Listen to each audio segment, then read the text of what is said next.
ఇదేంది అజ్ఞాతం వీడి జనజీవనంలోకి. మహారాష్ట్ర సీఎం ఎదుట లొంగిపోయిన మావో అగ్రనేత మల్లోజుల.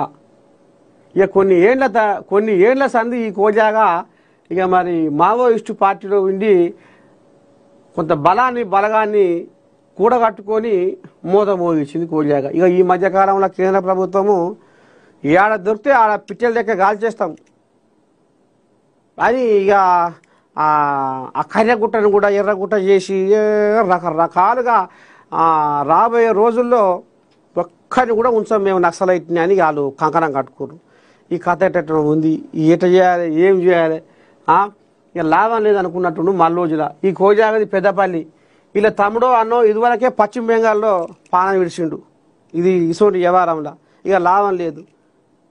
ఎట్టనైనా చేసి పానాన్ని దక్కించుకోవాలి. ఇక వీళ్ళు అడుగున మొత్తం జల్లెడ పడుతుర్రు అనుకొని లొంగిపోయిందట. ఆయనే కాదు, ఆయన పరంగా 61 మందిని గుంజుకొచ్చిండట. ఇక ఆయన పేరు మీద కూడా 6 కోట్ల రివార్డు ఉందట. అది కూడా రేపో మాపో అందుకోబోతాడట.